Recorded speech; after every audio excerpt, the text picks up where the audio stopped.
We're going to get to a stage where every single club in Europe, or most clubs in the European football, have more power than UEFA, because they're going to be bought out by Saudi Arabia, by Qatar, by the UAE, by who knows where, who knows what country. Just like Newcastle. Newcastle, bang, more power than UEFA right now. It was the best overall final day in Premier League history.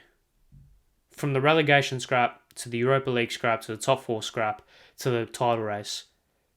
It was the most idyllic day of football in a long, long time.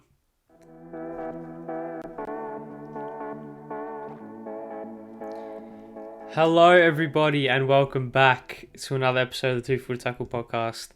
I'm your host, Ari Stamatakos, and normally I start this with some formalities and with the intro and asking you to subscribe and all that shit, but you all know what happened, so I don't really need to explain it, but we've got a lot to cover today. So I'll try and save those formalities and those annoying stuff for the end of it. But firstly, I just hope the week treated you well. I feel like that needs to be said. I hope the football treated you well.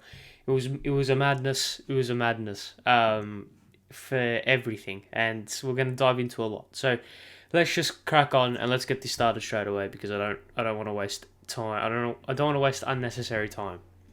Let's start. And there's three topics on the agenda. I want to do a preview of the Champions League final, which will probably come towards the end.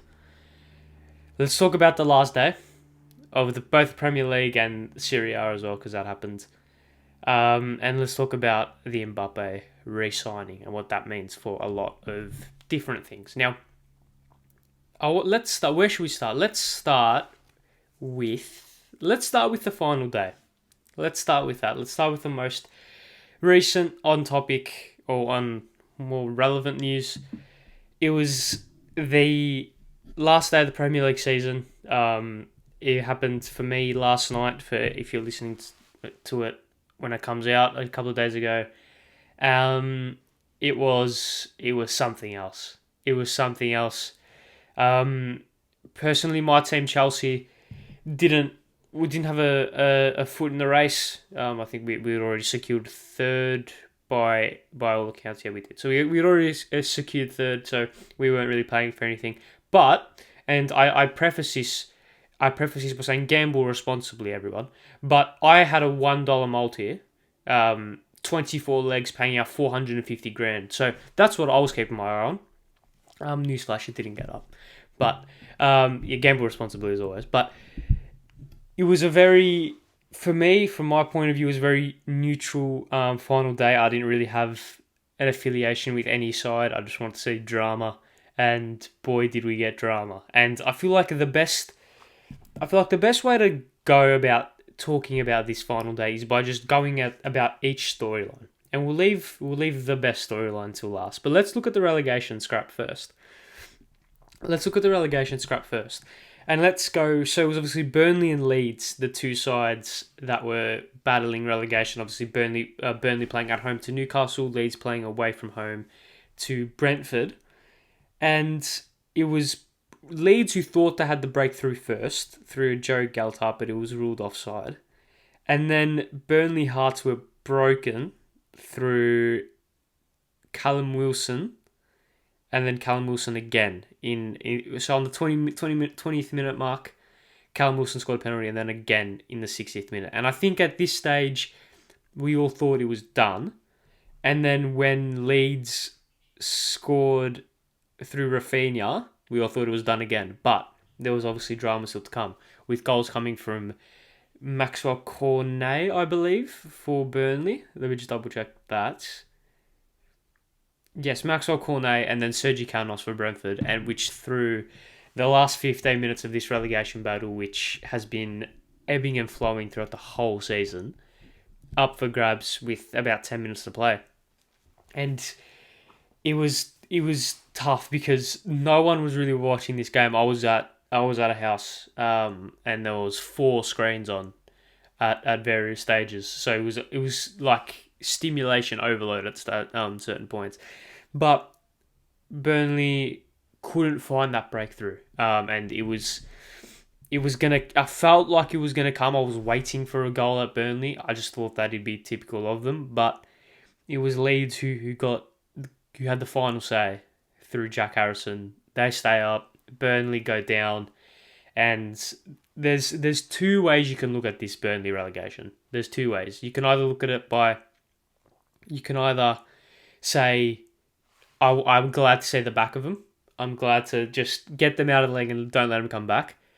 But I also do feel really sorry for them because they've done the absolute best that they could possibly have done for about half a decade. I don't feel like it's their fault that they went down. I mean, sacking Sean Dyche, some say karma, some say it's not your fault when your board's incompetent.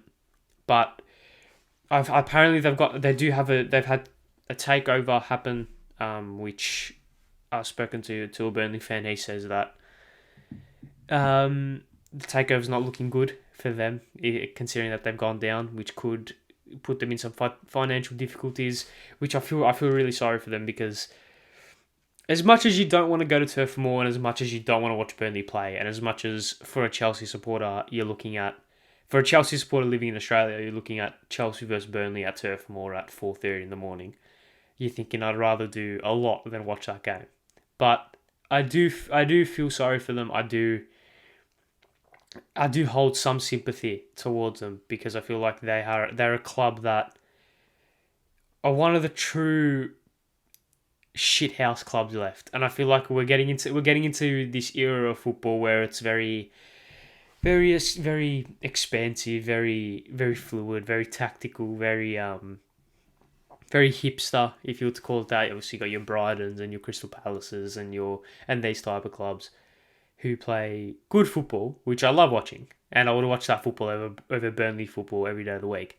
But Burnley are the one side which just remain shithouse, and they remain that side which just pumps long balls up to a big man, have runners in behind it, and hope for the best. And I hope they come back up. I know that's going to be weird to say, but I genuinely do hope they come back up. Maybe not straight away. Maybe I do need a break from them, but I hope they do come back in the near future, because I feel like they're needed in the Premier League. They're just that nuisance club. They're that nuisance club that is needed in the Premier League. So, commiserations, Burnley fans. Congratulations, Leeds fans. I would love to have seen you go down. No offense. I mean, I love you in the league, because I feel like you offer so much to the league. Your history, Ellen Road, your team is great. But I wanted you to go down for a couple of reasons. Firstly, the Chelsea rivalry, which I've come to learn about in recent times, and have come to realise how much we actually hate you. And also because of the masochistic way you got rid of Marcelo Bielsa. And that really didn't... I mean, I'm not happy about that. But, so I was like, if you go down with Bielsa, I will be very upset. If you go down without him, and because you sacked him, I'd be very happy. So neither of those two things occurred. You stayed up. It was Jack Harrison goal in the 94th minute. I'm sure that moment will live in memories of Leeds fans for a long, long, long time. So yeah, good on you guys. Commiserations, Burnley. I feel like Leeds... I did predict Leeds to go down at some stage throughout the year. I think after they sacked Bielsa, I thought they'd go down. I actually can't remember who I said would go down last episode. I think I might have said Everton, and that was recorded before their 3-2 win against Brentford, I think. Was it Brentford? Anyway, their win midweek, so that prediction was null and void pretty quickly. But that was the relegation scrap. I think that's enough. That's enough talking about that. Let's move up to let's go to the Europa League race, and let's go to West Ham and United. Obviously, United versus Palace, West Ham versus Brighton, and both teams did their best to give the other team a chance, but it was Manchester United by default who got into the Europa League. Obviously, they lost 1-0 at Selhurst Park, and West Ham fell 3-1 at the Amex. So, let's go from West Ham perspective. I feel like overall for West Ham, it's pretty disappointing. I feel that they should have got either the Europa League win or the Europa League via the league. I feel like they deserved that. It's very harsh on them because they've been fantastic the whole season. They just fell at the final hurdle, and Manchester United have been given European football for Erik ten Hag to salvage something. And obviously he was there at the game. I'm not sure what he thought of that performance. I'm not sure what he thought of some players on that pitch. I'm pretty sure there's going to be a mass overhaul in of that squad come the near future. But yeah, West Ham. I feel like West Ham are just going to bounce back. I feel like they might have a little bit of a drop just because of the energy, the mental, the physical, the emotional energy put into this season. I don't think you can replicate that again, especially after last season where they came from nowhere and did well. So they're going to come back this season. Oh, come back next season. I feel like they're going to be slow out of the blocks. I feel like they're going to stumble early, but I feel like they'll find their form. I feel like they'll find the form and they'll be back pretty quickly. It's soul sucking for West Ham rather. So it's soul sucking. So I feel for them in some sense. I don't in other sense. I feel like it's just deserved for being cocky despite literally achieving fuck all. And then United. I mean, I just touched on them, but they'll be back. You'd hope. I think I touched on this when Ten Hag signed. It's going to take a minute. Don't expect you to be title challengers straight away because you do have some absolute spuds in your team still, and you still have that atmosphere which is going to take some time to transform. But it'll take time. I feel like you'll win something next season. I mean, I'll do a proper preview of each club and when the time comes, right? But I feel like you'll win something next season. You'll taste silverware. And this season will be long forgotten pretty quickly. I'm pretty sure once Ten Hag gets his hands on that team, can rejuvenate it, can make them play actual football rather than just whatever the fuck Rangnick has done. Now that the dust has settled, I am completely wrong about Ralph Rangnick. I just want to preface this by saying I didn't think he was the answer in terms of the football manager that is just going to transform Manchester United. However, I did say that he would get top 4 with you guys, and that has not eventuated. I'll hold my hands up and say that I was wrong on that front. I thought he'd do better than what he did. Is it a Rangnick problem? Is it a squad problem? Who knows? But the dust has settled. I was wrong. United are a lot worse than what I gave them credit for, and so is Ralph Rangnick. But I do think Rangnick will have more of an influence in his technical director, consultation role, backroom role, six days a month role, whatever he's doing next year. I feel like I have more of an impact in that realm. But that's enough of the petty Europa League race. Let's move up the table to the Champions League race, which had really nothing going on because Spurs took a 3-0 lead inside an hour. So that's done. They ran out 5-0 winners. Son Heung-min scored 2 goals to secure the Golden Boot alongside Mo Salah, which we'll touch on. And then Arsenal won 5-1. So who really cares about that? 5 different goal scorers for Arsenal. Good on him. Cedric scored. How the fuck did Cedric score? Anyway, nothing really happened there. What about for next season? Tottenham. I feel like Tottenham will just go leaps and bounds. I feel like if Conte gets the backing he deserves, I can't see it not failing. I can't see it failing. So the top 4 race next year is actually going to be really exciting because you've got obviously City, Liverpool, who will be the cream of the crop once again. You'd think Chelsea, who are that bracket below, which could bounce into that top 2 and make it a top 3, or could fall into the top 4 race. And then you've got Spurs and United, which 2 clubs which are bound to challenge for Champions League. And then you've got Arsenal, who are going to be thereabouts. And then obviously you've got a dark horse team, which will probably be fucking Aston Villa for next season. Who really knows? But so it's going to be interesting for the top 4 race next season. Arsenal bottled it again. It's almost poetic that football club just can't seem to do anything right. And yeah, Spurs obviously got the job done at Carrow Road. Carrow Road, yes. Yes, so it was. I would rather have seen a bit more drama in that game or in those two games, but I mean, I mean, my one fear as a Chelsea supporter, my one fear is that this Spursy nature of Tottenham and this bottling job Tottenham Hotspur that we've come to know and come to love as well is slowly going to fade away with Antonio Conte.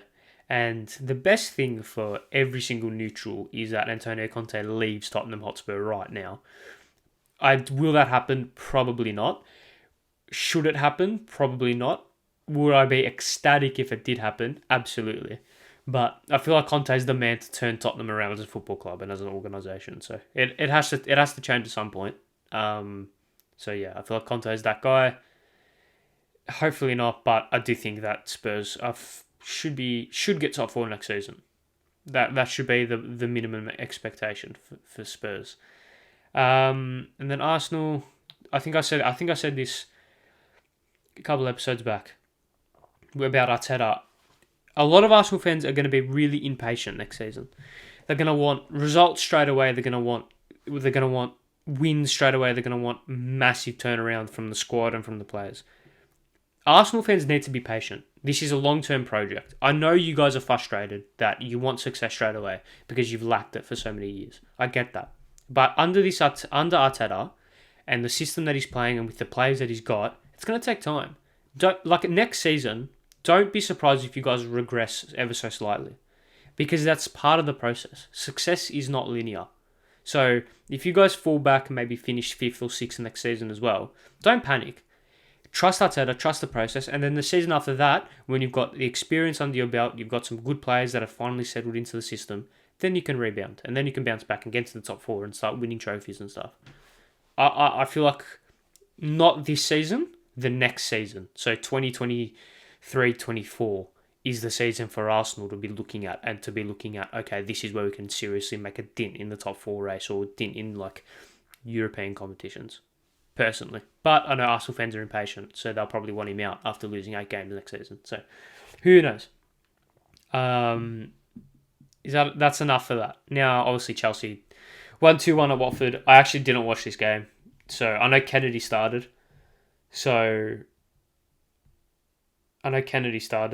Ross Barkley scored in the 91st minute. Chilwell played. Oh, I didn't know that. There you go.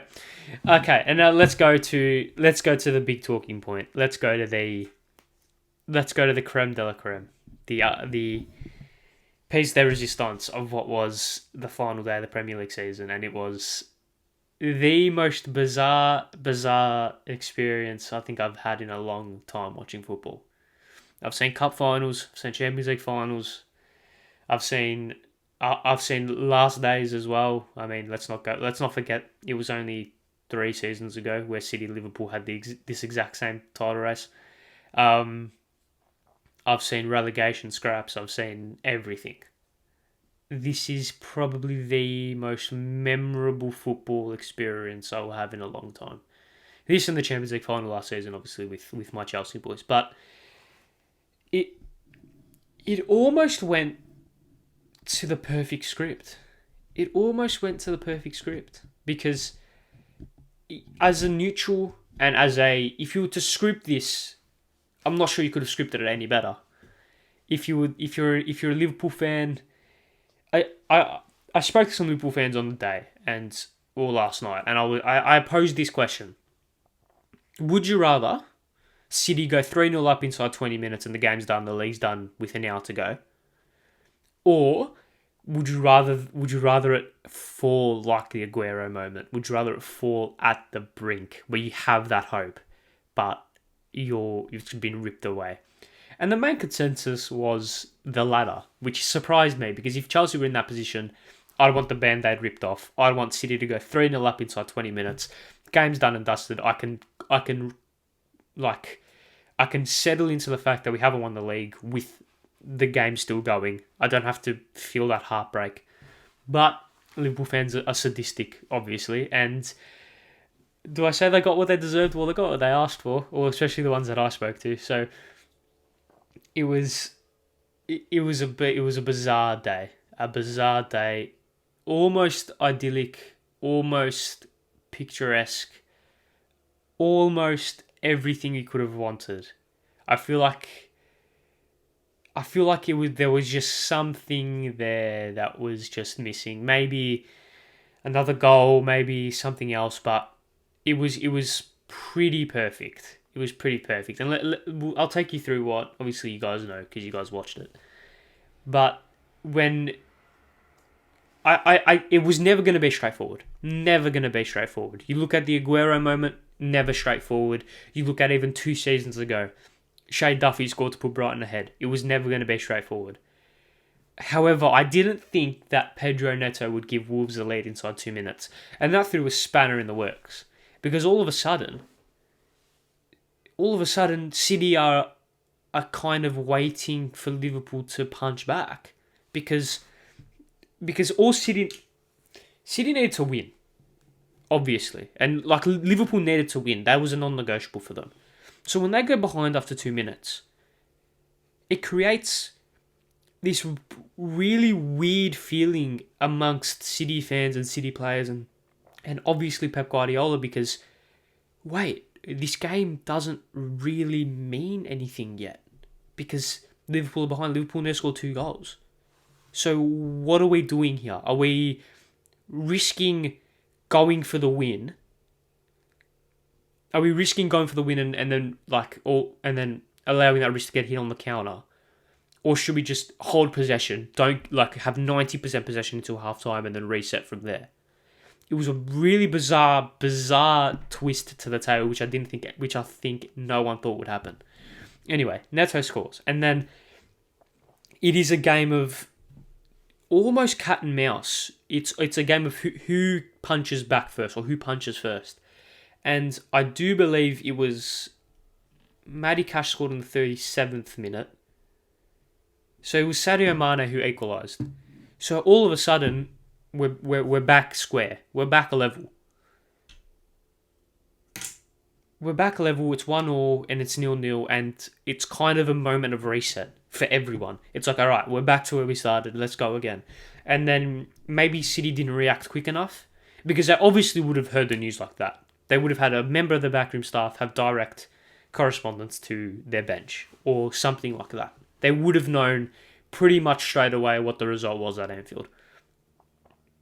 So, Anfield? Yeah, it was at Anfield. So obviously Liverpool equalise and then Matty Cash scores in a very eerily similar way to how Jamie Mackie scored it back in 2012, by the way. Eerily similar.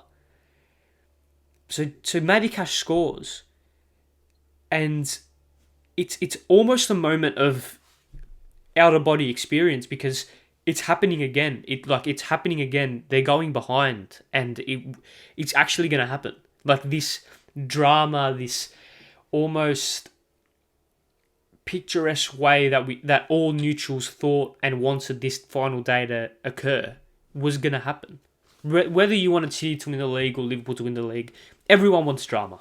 Everyone wanted drama. No one wanted City to go up 3-0 inside 20 minutes and finish the game. Maybe Everton fans and maybe some Chelsea fans and some United fans, right? But for the majority of us, we wanted drama. And when Matty Cash scored, it kind of felt that, all right, it's real. It's happening. We're going to be in this. This isn't the procession that we thought it was going to be. And then halftime comes, and it's kind of a just massive breather for everyone. I felt like even for the games, like even for West Ham and Manchester United and the relegation battle and this title race, it was just this massive, just breathe out and just relax. For 15 minutes, just relax because we all knew that this second half was going to be the most intense, knife edge, tension cutting second half that there's probably ever going to be in football, right? So the second half comes, both teams start. Can I just say, both teams played very poorly. I thought Liverpool played one of the worst games of their season, and City weren't exactly great up until the last 15 minutes. City weren't good either. So the second half comes, and there's this wait for something to happen. No one knew what it was going to be, but something was going to happen. Sorry, my throat was going. I needed some water. But something was going to happen. And it was almost a moment of the football world just kind of stopped and waited for something to happen.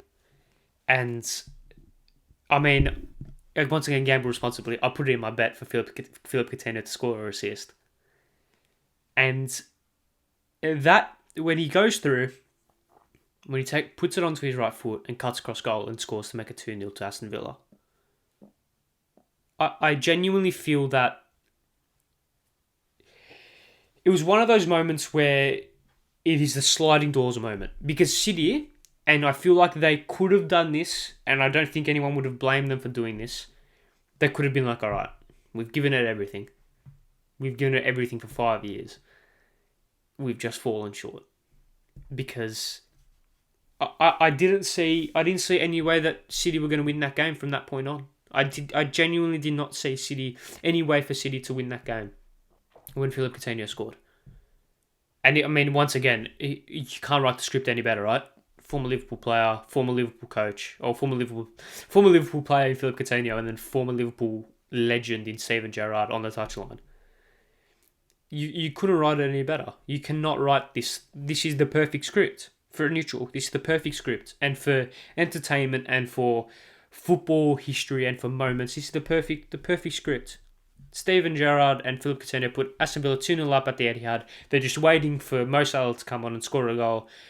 At Anfield, Liverpool win the league, and they go on to win the Champions League. The win quadruple, signed, sealed, delivered. Bang, there's your story. And to be honest, for any team to roll over in a sense and to allow that story to happen, if any team was going to do it, it'd be Manchester City. Because I've criticised them in the past, and I've had conversation with City supporters. They don't have that find a way of winning games. They don't have that, oh shit, last 10 minutes, we need a goal, we need to win. They don't win those games. They very rarely win those games. So when Coutinho scores, I sit there and I think to myself, it's done. All Liverpool need to do is score a goal. And you think that happened, right? All Liverpool need to do is score a goal, and they won the league. So once again, it's that moment of just waiting for something to happen, And I think City punched back first through Ilkay Gundogan. I'm near certain. So that happens on the 76th. And yes. So Ilkay Gundogan scores. And then you're just kind of waiting. Again, you're waiting for something to happen. You're like, all right, Gundogan scores. Pepper's brought on Sterling, Gundogan, he brought on Zinchenko, and he brought on... Did he bring on anyone else? But these subs changed the game. Like, changed the game for Manchester City and changed their fortunes around. No, so he brought on Sterling, Gundogan, and Zinchenko. The substitutions changed the game, and they were all involved in pretty much every single goal. So, again, it's one of these moments where you're like, all right, okay, now what's the next twist? And then the ball gets cut across to Rodri, who bangs it first time and scores, and all of a sudden, within 90 seconds, it's 2-2. And again, it's that moment of you sit back and you're thinking, what the fuck is happening here? Like, what is happening? What is going on? And you're almost thinking, it can't happen, right? This game's going to fizzle out. Well, that was my thought. When, not Sterling, Coutinho put Villa 2-0 up on the hour mark or around about that time. I thought the game was going to fizzle out. I thought the game was just going to fizzle out. City were going to just lackadaisically try and score. It wasn't going to happen, and Liverpool would win the league. Or the league would be decided at Anfield. But it almost didn't feel real. It almost felt like I was watching a replay of a game, because it felt that once City scored, it was like, all right, They scored again, and you're thinking, what the fuck? And then De Bruyne pounces on a loose ball, cuts across goal, and into the back post as Ilkay Gundogan to score. And all of a sudden, City have scored 3 goals in 5 minutes. And they're 3-2 up at the Etihad. And they're winning the league. Again. It was this blur of a 5 minutes, which I don't think could be repeated in football history. It is almost not real. It almost didn't happen. It almost feels like it didn't happen, but it did. And then obviously Liverpool, the news, and watching the Liverpool game was bizarre as well, because you can just see the crowd. Obviously, when Villa go 2-0 up, that's probably the biggest cheer of the day. Biggest cheer of the day at Anfield. And then you can say 2-1, that the news gets filtered through to Anfield. 2-2, the people in Liverpool know. And then 3-2. And you can just see the collective cop and the Anfield fans just kind of sink in their chairs and think, it's fucking happened. Because no one thought it would. No, I did not have an inkling, and I did not see anyone have an inkling that Manchester City would come back from 2-0 down. Especially in those circumstances. Especially when you look at the typical City and you look at all these moments throughout the year where they didn't have that find a way. I would back Liverpool to score 3 goals in 10 minutes more than City. I'd back Chelsea to score 3 goals in 10 minutes. I'd back Arsenal to score 3 goals in 10 minutes. I'd back Spurs. I'd back United. I'd back so many teams more than Manchester City to score 3 goals in 5 minutes. Because each of those teams have that find a way. I like I said before, City I didn't think had that find a way, but they just found it. And then obviously, Salah scores. He goes off celebrating as if he's won the league. He probably didn't know. And then obviously Robertson scores again, and then so that game's done. When Robertson scores, you can switch the Liverpool game off because they're going to win. It's back to the Etihad. And I said this, I was like, something's going to happen. I felt that there was one more twist left. This wasn't done yet. Football did not finish the story here. Evidently they did. Evidently they put the full stop at the end of that Ilkay Gundogan goal and wrote that into the history books. It was... And then, obviously, you can speak about the injury time all you want, which I will speak about in a little bit later on. You can speak about that all you want. You can speak about whatever. But at the end of the day, Manchester City are Premier League champions for the 4th time in 5 years. Pep Guardiola, I had the conversation a couple of podcasts ago. Pep Guardiola is now more successful than Jurgen Klopp. I really wanted, as a neutral that wanted something to happen, I really wanted Klopp to win this. Just so it has that conversation, just so we don't have a Manchester City monopoly over everything like always. But it was the best overall final day in Premier League history. From the relegation scrap to the Europa League scrap to the top 4 scrap to the title race. It was the most idyllic day of football in a long, long time. That you cannot write this stuff. You can't. I know that's a cliche. That's said a lot, but it was almost that ridiculous that you couldn't script it. Why do Liverpool go down after 2 minutes? Why does Philip Coutinho put Villa 2-0 up inside an hour? Why does that happen? But it did. No one knows why it happened. No one thought it would happen. No one imagined it would happen. No one would write that stuff. But it happened. It's the magic of the Premier League. It's the magic of football. It's the best sport in the world by a long, long way. It's something else. Something else. This league, this sport, something else. It's beyond comprehension what happened yesterday. Beyond comprehension. I sat there before the start of the games, and I said to someone, I was like, I just want drama. That's all I want. I don't want, like I said, City go 3-0 up inside 20 minutes. No, thank you. Or if Leeds go 3-0 up inside 20 minutes. No, thank you. It was just so good. Like, it makes me grateful that I love this sport. It makes me so grateful because there is nothing in the world. This transcends sport. This transcends everything. Forget fucking politics. Forget history. Forget everything. Every sort of concept in the world. Sport, and in particular football, trumps all of them. It's the only thing in the world that can produce this kind of ridiculousness. But it's fucking unreal. Like, I don't even like. I obviously the game's finished at about 3 o'clock in the morning Australia time, and I got home. It was about 3:15. Went into bed. Kind of just stared at my ceiling. I kind of just sat back, stared at my ceiling, and was like, "Did that just happen? Did that final day just happen?" It's something. It's special, man. Special. I mean, if we look at Man City, does that final day trump the Aguero moment? I mean, 3 goals in 5 minutes to come back from 2-0 down to win the league. That doesn't happen often.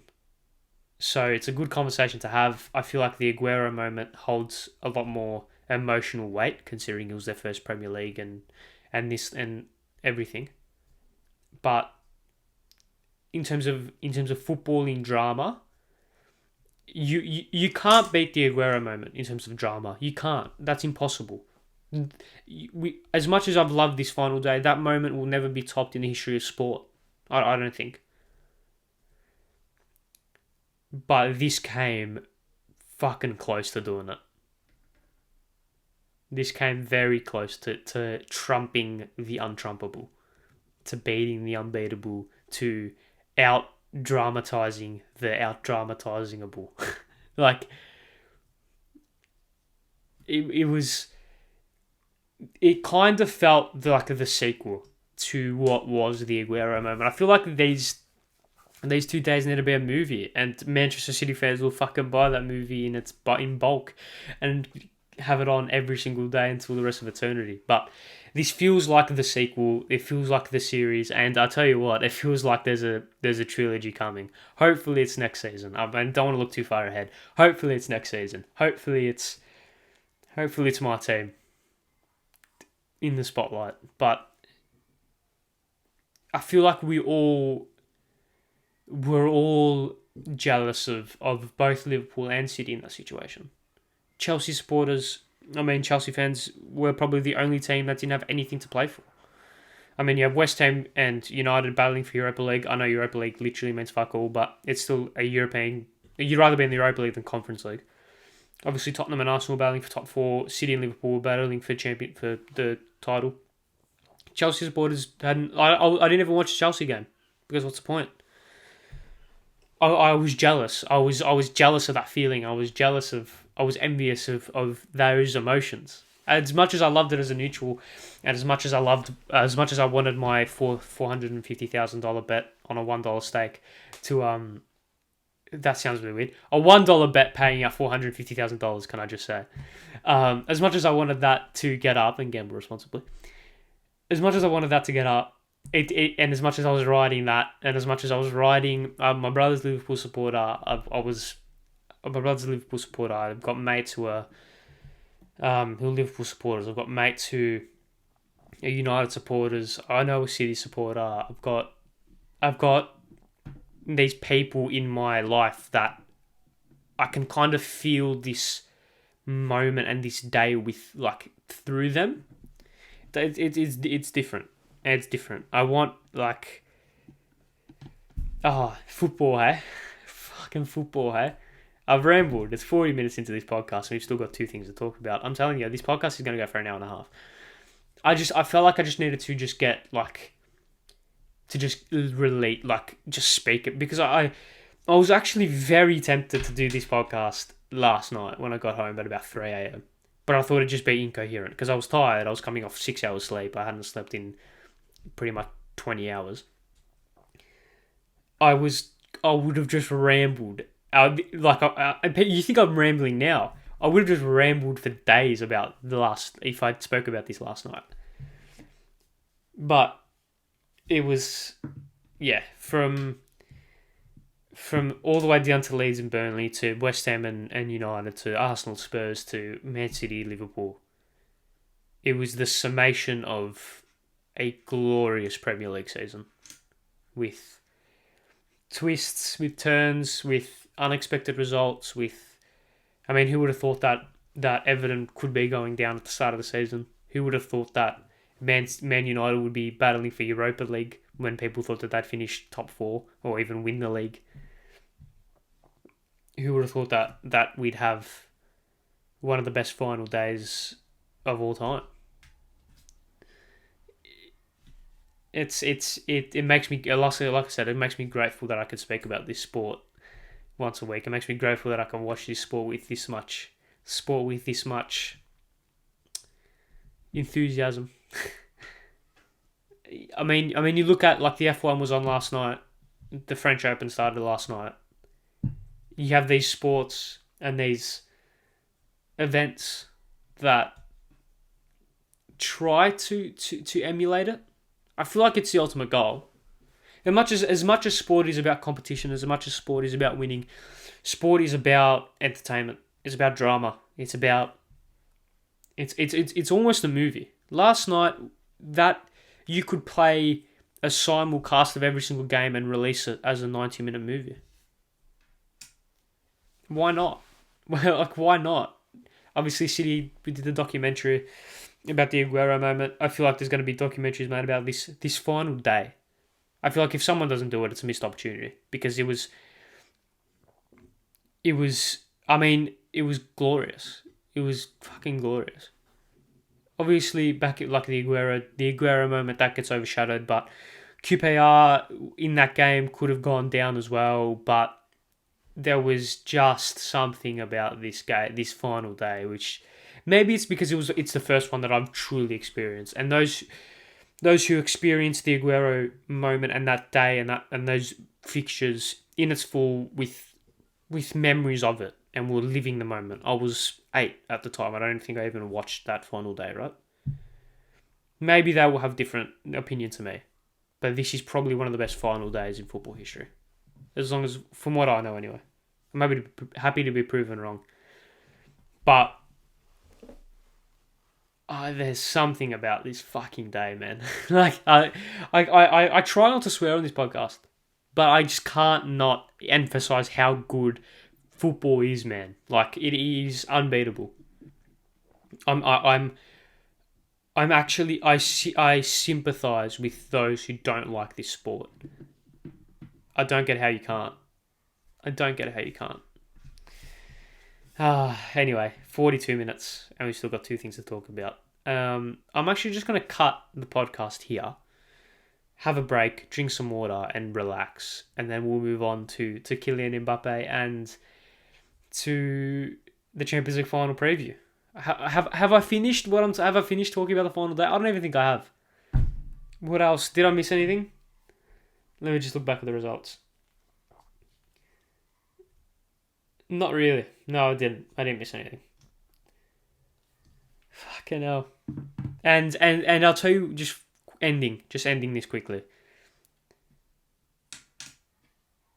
Can we just please thank Lucas Fabianski for allowing this final day to happen, saving that Riyad Mahrez penalty, and we can thank Jared Bowen as well. And we can, because when Liverpool drew to Tottenham, I did think, oh fuck, it's over. I thought, oh god, unless Liverpool beat Southampton 10-0, it's probably going to be over. But I tell you, the Premier League, the Barclays, throws up curveballs left, right, and centre. It's glorious. Glorious. I love it. Anyway, I'll be back. I mean, I'll probably start recording in 5 minutes, but to you, it'll be literally no time at all. So, let me just have a break, drink some water, re-comprehend myself, and regather my thoughts, and then we'll move on. Okay, we're back. I've had a drink of water, I've relaxed. 44 minutes and counting. 44, 32, 33, 34. Thanks, OBS, for telling me how long I've actually been speaking about. But let's go to Kylian Mbappe. I think. Let's do that. And let's finish with the Champions League preview. Kylian Mbappe has re-signs with PSG. And unlike what I did with Erling Haaland last episode and basically break down what he offers to PSG, because we all know that, and that's pretty boring. So let's instead talk about the ludicrous fashion. So if you thought the first half of this podcast was very wholesome and very nice and very just, I love football, this is why I don't like football sometimes. And this is basically just be 20 minutes of me just complaining. Because Kylian Mbappe obviously has had contract talks with Real Madrid and has been toing and froing as to whether or not he will actually sign for PSG. It's been talked about for fucking ages, right? And it's been a football story that has gone beyond the point of intrigue. It's gone to the point of just hurry the fuck up and decide, because no one, like, at this stage it's gone too long that no one really cares. Just pick a team and sign with them, right? And I mean, I just need to find out something quickly. Okay. I think it was this one. It was like I said, people just wanted him to make a decision. So when he was like, he's going to re-sign with PSG, everyone's like, oh, thank fuck, it's over. Right? No one really cared, because if he went to Real Madrid, great. I mean, who really cares? They're still going to be good. Like, it's not going to drastically improve them, is it? If you stay to PSG, great, nothing changes. But when the perhaps terms or the clauses in his contract were made public, or at least hearsay were made public, it got me especially very annoyed, and it got a lot of people very annoyed. Now, this is obviously hearsay. This has been reported in quite a few places. I know The Athletic spoke about it ever so briefly, but it's been floating around on Twitter, and this is basically all but confirmed. So, Kylian Mbappe's new 3-year deal at PSG. 300 million euro signing on bonus. Okay. 100 million euro a year salary after tax. Okay. He will help decide the coach. He will have a say on the sporting director. And he can approve signings and sales. Right. Okay. Now, Kylian Mbappe, 22-year-old, 21-year-old, infant child, baby, fetus Kylian Mbappe has been given the most ludicrous contract in sports history. I would go as far as to say that. He has done something that has just changed the way football will operate from now on. And there's two ways you can look at this, and there's two ways, and there's obviously the response, which I'll touch on, by La Liga, and I'll touch on that as well.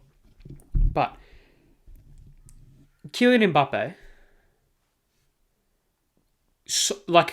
everyone would sign that contract. I'm not blaming Mbappe, because if you offer me that contract, yes, I'll take that. Thank you very much. 300 million euro signing on bonus.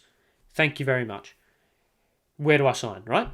I'm not blaming them. I'm not blaming Mbappe, because, like I said, any sane person on planet Earth will take that contract. I'm blaming PSG, and I'm blaming the governing bodies that are allowing this to happen, because you cannot. This is destroying the fabric of football. This is destroying the fabric of football. We just spoke about how good the Premier League last day was. And I know the Premier League and Man City and Liverpool, maybe Liverpool to a lesser extent, but Man City, Chelsea as well, are guilty of offering ridiculous contracts and paying ridiculous amounts of money for players. That's fine. But you look at Man City, they have, to an extent, toned it down over the last couple of years. I know they spent 100 million on Jack Grealish. I understand that. But if you look at where they could have gone, they've actually slowed it down a little bit. And it's almost getting to the point where you're looking at 100 million and you're thinking, oh, 100 million? Okay, that's all right. Which is ridiculous, right? Which is utterly absurd. Because only a matter of a decade ago, you're thinking Fernando Torres going to Chelsea for 50 million and that's breaking the bank and that's a ridiculous amount of money. And yet, a decade on, we're looking at 100 million and thinking, oh, 100 million, that's all right. Anyway. So you have that. It is destroying competition. Like, it is destroying competition. And once again, not blaming Mbappe because, like I said, any sane person on planet Earth will take that contract. But PSG should not be allowed to offer a blank check. It's a blank check. And as much as we can speak about the contract and as much as we can speak about how absurd it is, because it's obviously utterly ridiculous. Obviously. We just need to speak about the intangibles it does to football, and you just need to speak about what it does and how it's going to affect other teams. Because, I mean, let's look at the Europa League. You have Eintracht Frankfurt and Rangers. Let's look at the Champions League. You have Villarreal. You have these sides. I mean, look at the conference. You have Roma and I can't remember who else is in the Conference League final. But you look at these teams who don't have that backing, who are making monumental efforts to get into these competitions, and are lauded for doing so. You look at Leicester City.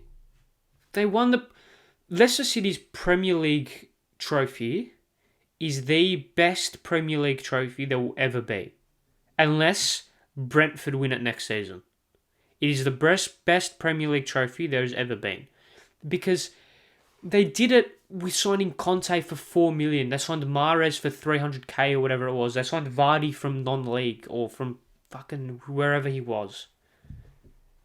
And we can it's never gonna happen again. Never gonna happen again. Newsflash, and I'm sorry, and I actually, this hurts me to break the news because I try to speak the truth, but a club like Leicester City are never going to win the Premier League ever again. If you're a Brighton fan, if you're a West Ham fan, if you're a Crystal Palace fan, if you're a Brentford fan, if you're a Wolves fan, you're not winning the league. You're not winning the league. You're not. Unless you get taken over by some country, by a state, unless you're getting taken over by a literal government and by a country, you're not winning the league because the gulf in difference between quality now is absurd. Absurd. Kylian Mbappe is signing for PSG with 300 million signing on bonus. They're just giving him 300 million as a thank you for staying. That's not even part of his wage. Some clubs aren't even worth 300 million. Some countries aren't even worth 300 million pounds or euros. Like, what are we doing here? Seriously, what are we doing? It's getting beyond the joke. Beyond the joke. You can't expect this way of signing players and this way of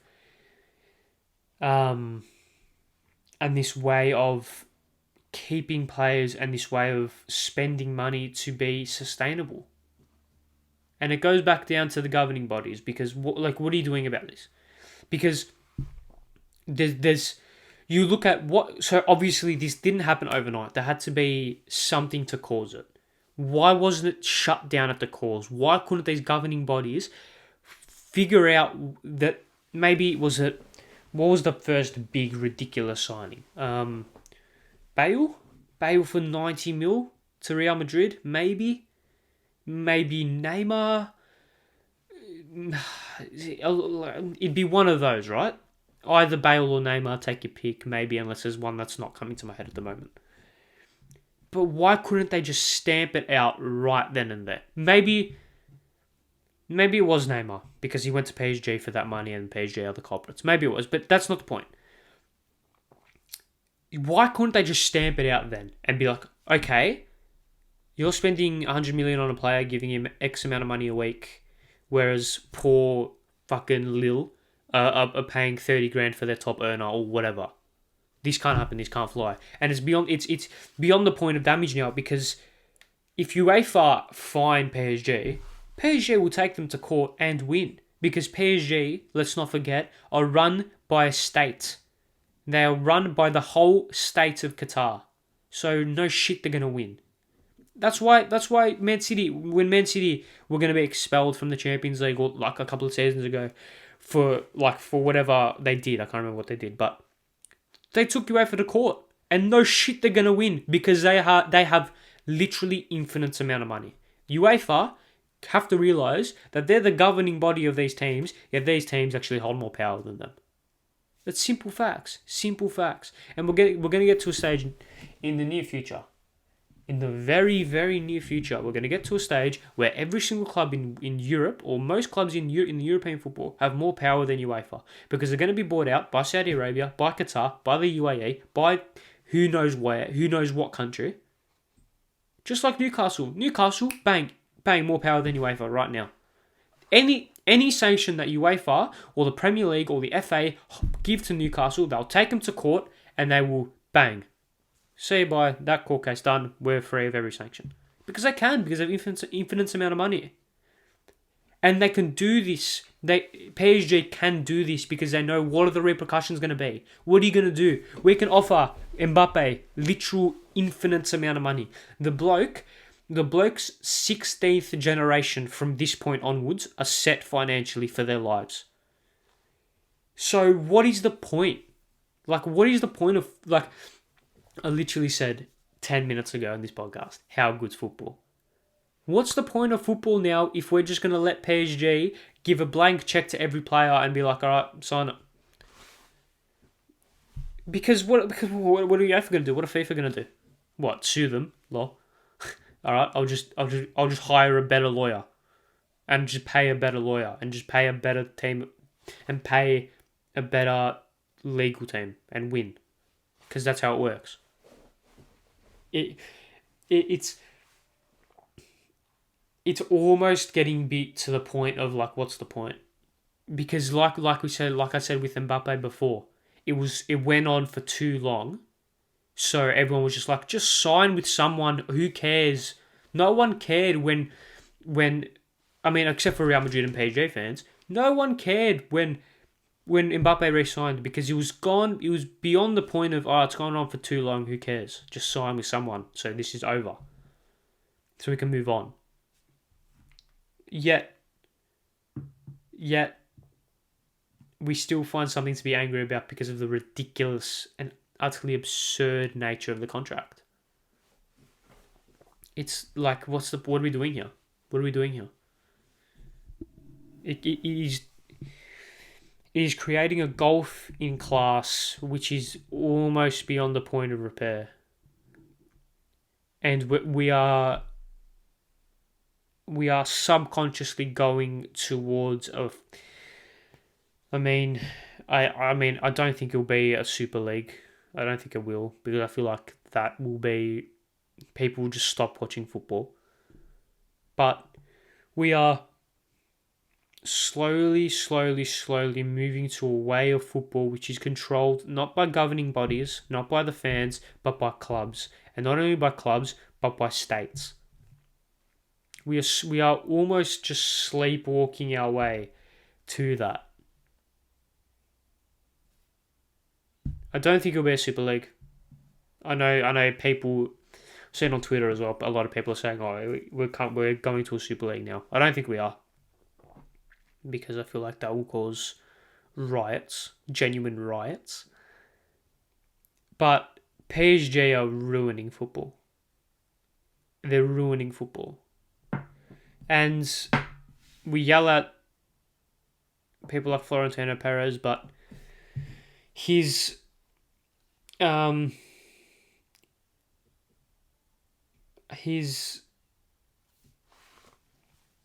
challenge if you were to call it that. He's is he involved in it? I actually don't know. But La Liga's basically complaint to UEFA or to FIFA or whatever governing body, people will laugh at that and people will sneer at that and people will be like, haha, you just lost him so you're angry. No, we should be actively hoping that something comes from this appeal. We should, as football fans, we should, because as much as there's no winners in this case, by the way, because Real Madrid still fuck Real Madrid, right? They're a joke of a football club. But if something good can come out of this, then tick, massive tick. We can't, like, we need this, like, football fans, please, we need this appeal to at least change something, change the way that people can sign players, and change the way that people can use their money. PSG made a loss of something like 200 million. Something like that. Or they made 200, or they had a loss of 200 million more than they're allowed. Something along those lines. Yet they're just allowed to do this because of loopholes or because PSG needs to keep the best players so that XYZ can happen. Or if God forbid that they did something wrong, I'll just slip you an extra 4 mil, which is just back pocket change for some of these owners of PSG. I'll just slip you an extra 4 mil, sweep it under the carpet. Here's 4 mil.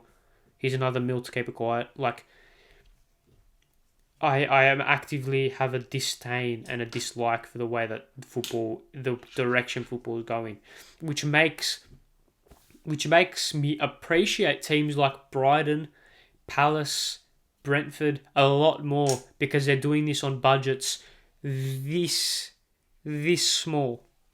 This small. I mean, James Lawrence Allcott, if you don't know, I don't know why you wouldn't know. I'll leave a link to the video. He did like a points per money spent in the Premier League season. Fascinating video. Go watch it. And I'll also leave a link to his Mbappe video as well, because I've taken some talking points from that as well. Sorry, James, if you're watching, fuck me, send me a DM, please. You're not, but yeah. It goes beyond the point of, right, okay, what are we doing? What are we doing here? Like I said, I keep saying that phrase, what are we doing here? What are we doing here? What are we doing here? Because, like I said, you have teams in the lower half of Liga, teams in the lower half of the Premier League, lower half of the Bundesliga, like Eintracht Frankfurt, like Rangers, who are spending £4 million on players who are playing in their starting 11, right? And you have Kylian Mbappe signing a 300 million signing on bonus. I mean, we're not even getting onto the player power thing where he gets to decide coaches and sporting director. What the fuck does he know about being a sporting director or a technical director, whatever he's doing? What does he know about that? Why are you doing this? Why? He's not that... He's good. I get it. He's not that good. He's not that good.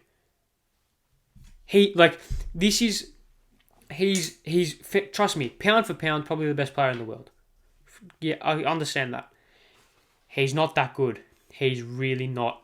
300 million signing on bonus and allowing him to change the coach whenever he wants, that good. Anyway, if this bites PSG in the ass, then good on him. I really don't care. Because at this stage, what the fuck are we doing? I'm just going to continue watching Brighton and Palace and Wolves and these clubs that are doing it the semi-right way, I guess. And I understand it's very rich coming from a Chelsea supporter. I understand that. It's very, very rich. But at least we didn't offer 300 million signing on bonus to a player.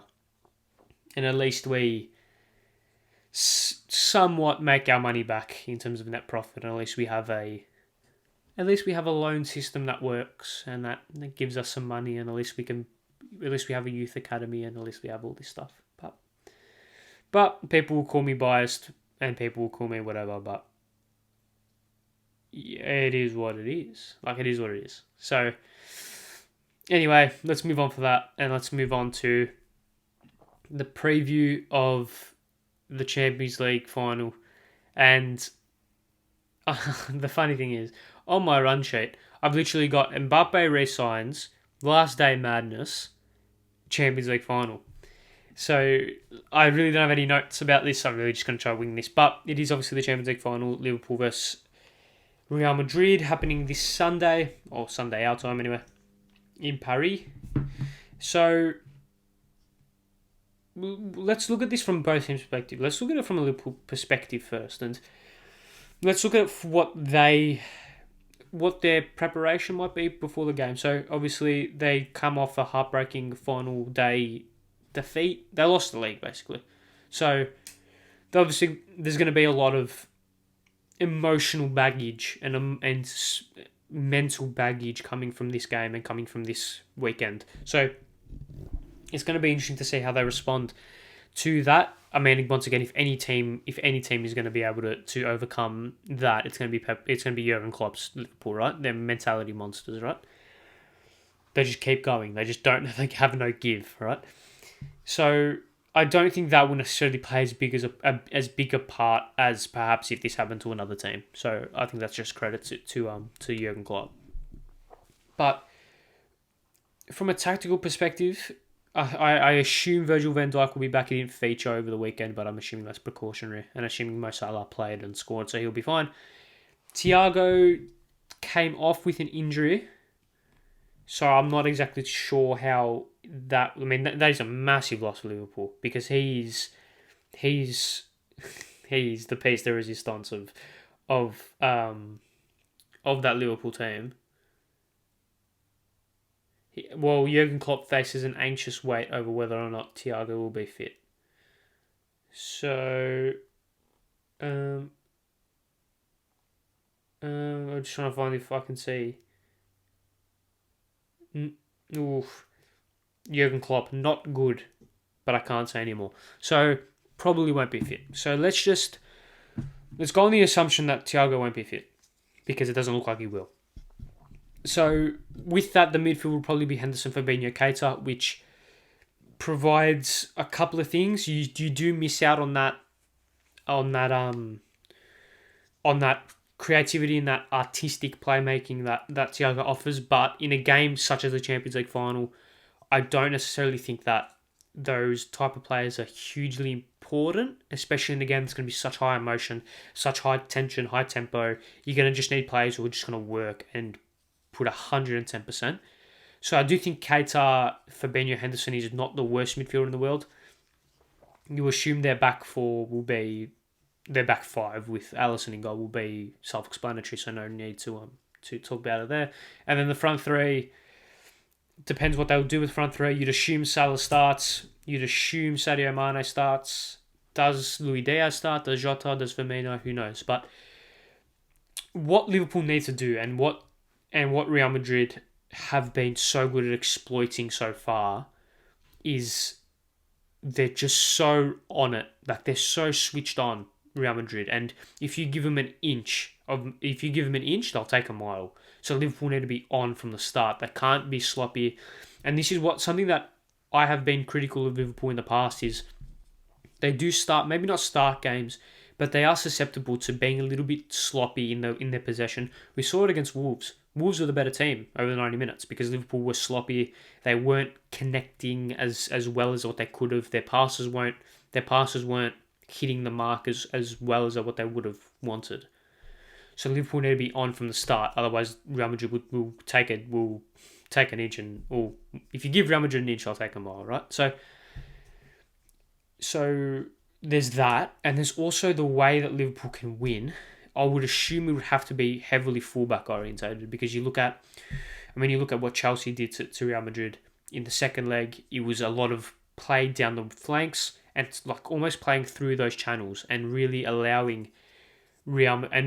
allowing Real Madrid to hold a solid defensive line. So Trent and Robbo will be massive in this game. I also think that another reason why Keita in this game will be very good is because of those late runs into the box and those late charges that break up the defensive system to an extent. Like you saw what Mason Mount was able to do in the second leg. You saw Phil Foden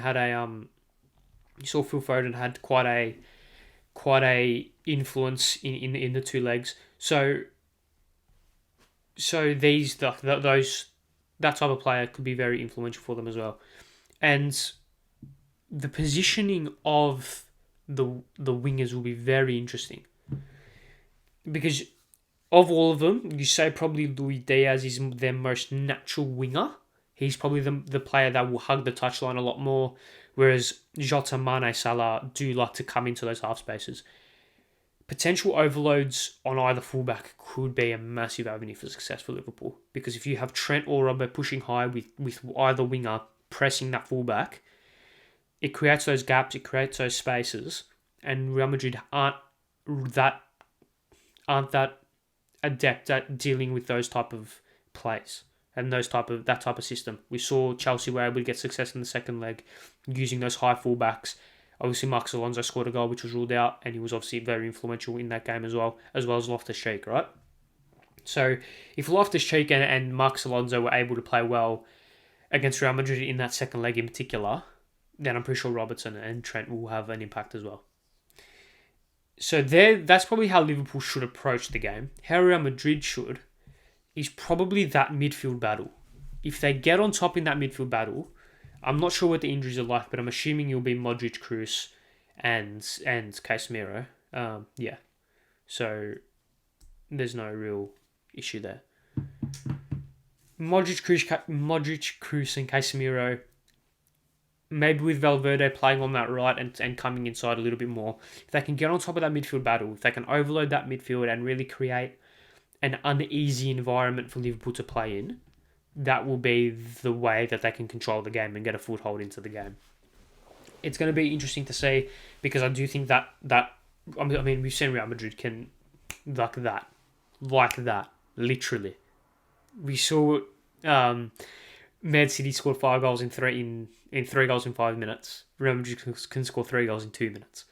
Saw against City that they can do that. So Real Madrid will have that faith in themselves that regardless of the scoreline, they're still in the game. And when you have Karim Benzema playing some of the best football of his career, Rodrigo's hitting form, Vinicius Junior is going to give Trent Alexander-Arnold some problems. I can tell you that for free.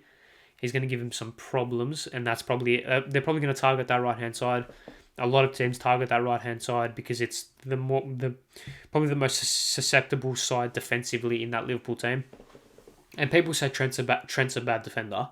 He's not a bad defender. He's just not as good as a defender as others in that position, which makes him look shit. Or as good as Robbo is in terms of defending, which makes him look bad. He's not a bad defender, but Vinicius Junior is just so good that he will cause Trent some problems. And as well, Matip plays on that side as well. So that there's that weakness, if you were to call it that point of susceptibility for Liverpool. So Vinicius Junior and Benzema are going to be massive in that game. So is the midfield. But defensively, Real Madrid, just there's something about that defensive unit which screams vulnerability, and they're going to need to be on it because they like Diaz, Mane, Salah, Jota have pace that they haven't versed yet. Like PSG, obviously with Mbappe, is quick, and Mbappe caused Real Madrid a lot of problems with that blistering pace in behind. So with Diaz, Salah, and Mane or Jota, or even Firmino isn't slow, right? So with those quick players getting in behind and using those intricate feet to get in between defenders and in between the lines, it will cause serious problems for Real Madrid. So that's something that they need to be very wary of coming into this game. Like I said, they'll be on it. Like they won't think that they won't be able to win this game. Real Madrid should. I mean, Real Madrid have had the harder run through. Real Madrid have had the harder. Oh my god! It's knockout stages. They've had the harder knockout stages. That could either mean one or two things. Could they be burnt out ever so slightly for having games go to extra time and having games go all the way till the death? Both the quarterfinal and semi-final legs have gone to the very last day, or the very last minute rather.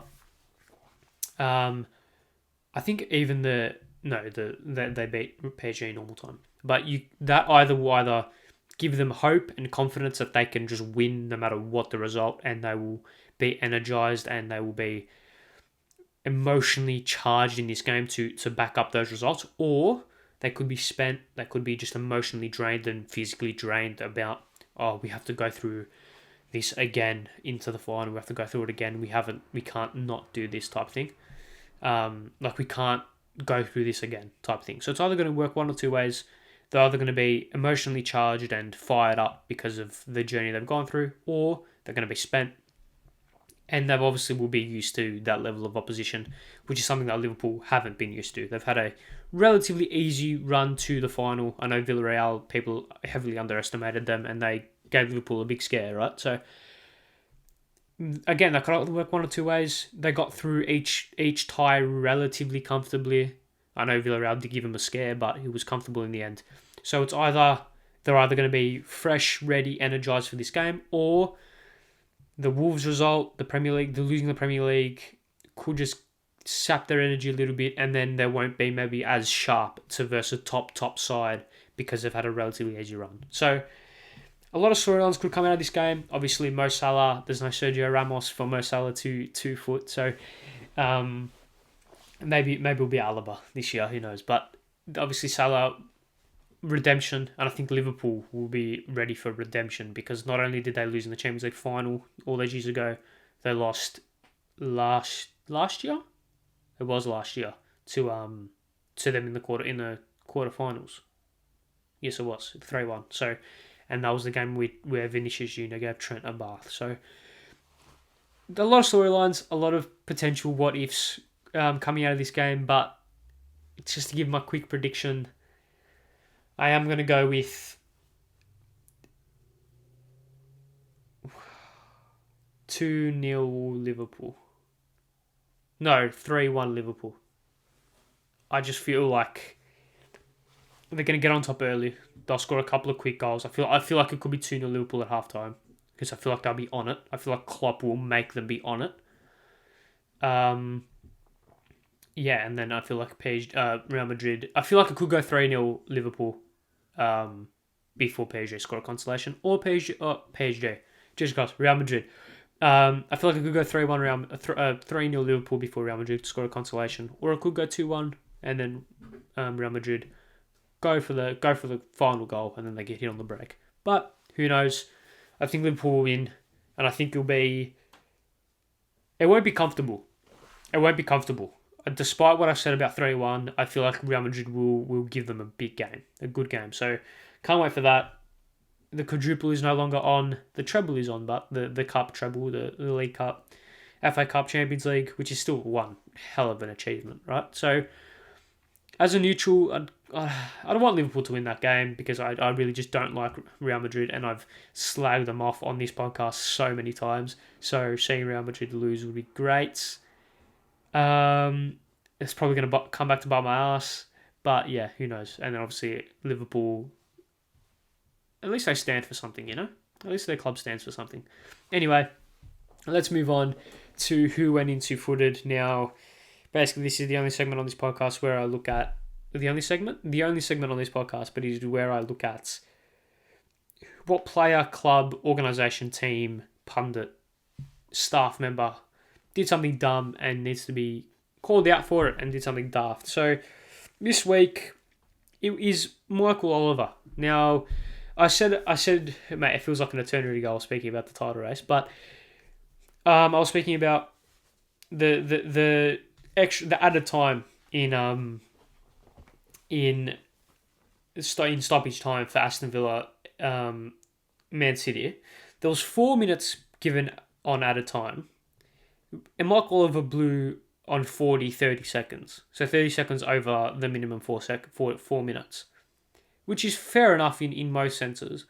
But considering Ederson laid on the floor for 2 minutes, literal 2 minutes of that injury time, Ederson was just on the floor. I don't think that Liverpool were robbed, but I feel like we were robbed of one last Aston Villa attack. I feel like he should have just given that, at least. One last ball into the box, one last free kick, one last corner, because that would have been the squeaky bum time on that would have been immense. But yeah, Michael Oliver, you ruined what could have been a fantastic moment. But I mean, who really cares at this stage? It's done and dusted. So you can't really speak. You can't really speak about it too much now because it's happened and it's done. Now, let's move on to the preview of the week. But there's no preview. There's no games to preview. There is no games to preview. There's the National League quarter-final between Notts County and Grimsby. That's good. Obviously, the Champions League final. You have the A-League men's final, which I won't speak about because this podcast has already gone on for an hour and 20 minutes. And also, I'll get very angry if I speak about the circumstances in which that final has been decided and the teams in that final as well. Don't call it salty, just call it facts. Liverpool Real Madrid Champions League final. And then we'll come back next Tuesday, or next Monday for me, next Tuesday for everyone else. Review the Champions League final, and we'll give maybe a goodbye for the season for the Two Footed Tackle podcast. I don't know. I seriously don't know what I'm doing yet. So by next week, I will have a definitive idea about what we're doing or what I'm doing for the future of the off season of this podcast, and I'll let everyone know. But yes, that's all for today. Thank you all very much for watching and for listening. An hour and 20 minutes. I feel like it deserved it. I feel like this weekend's and this week's of football happenings deserved this big bumper episode. So thank you all very much for listening. Thank you all for watching. If you like the podcast, be sure to subscribe on YouTube. Give it a like. Hit the notification bell as well. Follow it on the socials at Two Footed Tackle Podcast on Instagram, TikTok, and Twitter. And then obviously on the audio platforms, Spotify, Apple Podcasts, Google Podcasts, and Anchor. Give it a 5-star or the equivalent to that or whatever platform you're listening on. There's a link tree in both the Twitter and Instagram bio. So if you want a Two Footed Tackle Podcast hub, that's the place to go. And so any support on this would be fantastically appreciated, or really appreciated, greatly appreciated. And so speak to you guys next week. Stay well, stay safe, enjoy the football. See you guys next time. Goodbye.